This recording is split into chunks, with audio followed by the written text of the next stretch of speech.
Now, the Bahamas National Invasive Species Strategy was first developed in 2003 by support from the Foreign and Commonwealth Office of the British government. It was also facilitated with the BESS Commission, the Global Invasive Species Program, the Invasive Species Specialist Group, and the Islands Initiative.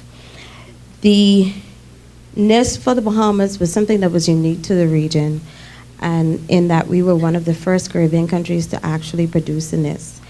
When we first submitted our project to be funded for the NISS, it was declined, but we actually were accepted the following year, so it came into fruition.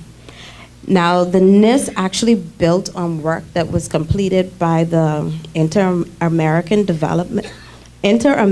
Biodiversity Information Network, the I3N project, which basically created a database of invasive alien species that would be accessible on the World Wide Web. And this was also the first response by the Bahamas government to actually make an effort to basically identify that IAS was a problem for the Bahamas and making steps to do something about it. Some of the components of the 2003 NISS. One of the highlights for the NISS was the mechanisms for management and control, which are some of the things that we have highlighted here throughout this conference, which are prevention, early response, as well as eradication and control. It also identified some of the recommendations made by stakeholders throughout the NISS project, which were that we needed more training. You know, we needed to be able to identify the IAS in the Bahamas, how we would be handling those situations. We also identified priority monitoring sites, such as protected areas. We developed sequenced approaches and prioritized invasive species. So a list was actually completed during the I3N project, but through the NISS, we identified which IAS needed to be identified as for eradication, those that were to be identified for control. I'll go over some of the ones that we listed for eradication and control at the end of this. And it also included the National Invasive Species Policy, which kind of set a record for the Bahamas because it was approved by government in a very short 3 months, which, yes, it was something that we had not done before, and that showed that, you know, the government was actually paying attention. The 2003 NISS also included a code of conduct for the government, which was the policy, as well as voluntary codes of conduct for various sectors, including landscapers, public gardening clubs, nurseries, pet stores, farms, veterinarians, basically asking them to do as much as they can to help prevent as well as control or eradicate invasive species. And that was a voluntary aspect of it. Now, when the NISS was created in 2003, after it was created, there were a lot of things that were influenced by the creation of the NISS. After that, we saw that there were a lot of public service announcements that were being created, posters on various ISAs, and we have also since then developed the management plans for the lionfish and Melaleuca. Since then, we have had the project, this regional project, which is mitigating the threats of invasive species in the insular Caribbean. And there have also been a lot of agencies, both government as well as private and NGOs, that have developed educational programs as well as mitigation programs towards invasive alien species. And we've now fast forwarded to the NISS that was created, that was revised under the MTISIC program. Because the Bahamas already had one, it was just revised under this project. And that was led by the Department of Marine Resources. And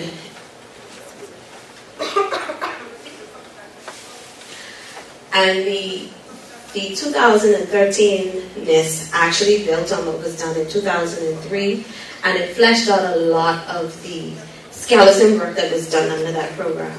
You know, we introduced a lot of concepts of, okay, this is a strategy that we want to apply, but there was nothing really there. How is this going to be done? It was just basically a document. And with 2013, we wanted to make sure that it was able to be implemented and actually something that was used by all of the agencies concerned.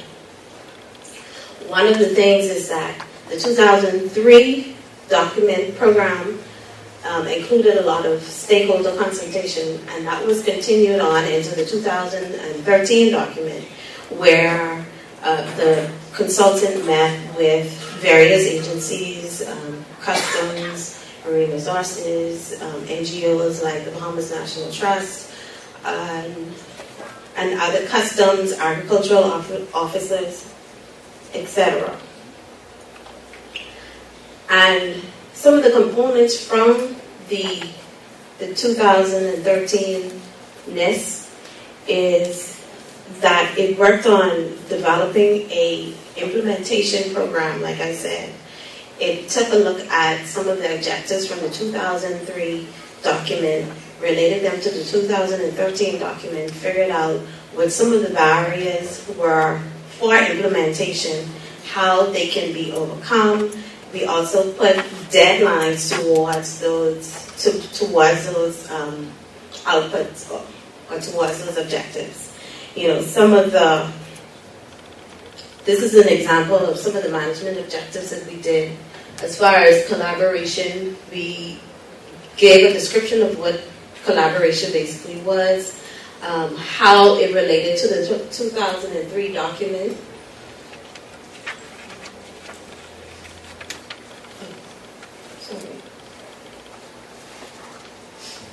It also included an institutional framework, basically saying, you know, how this process would work, what were the components that were needed in order to have the strategy work, it identified organizations that would be involved in each of those sectors.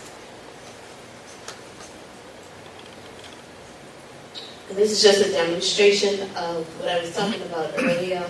It identified some of the objectives, basically what some of the barriers were. It fleshed out the objectives from 2003 and then also put timelines to it. For example, short term would be what needs to be completed by the end of 2015. Medium would be by 2018, and ongoing would be issues that would be looked at on a continuous basis, as well as long term would be by the end of 2023. Now, I talked about some of the invasive species. We developed an invasive species list in the 2003 document, prioritized those species and said which needed to be eradicated, which needed to be controlled. And that was continued through the 2013 document. And just some of the top priority species which have been identified. The Castorina has been identified for control. Brazilian pepper. The Melaleuca has been identified for eradication, if I remember correctly. The Hawaiian sea grape, the lionfish, and then the king toad, which has been listed now for eradication. So I just wanted to give you guys a brief overview of some of the work that we've done on our National Invasive Species Strategy from 2002 to 2013. Any questions?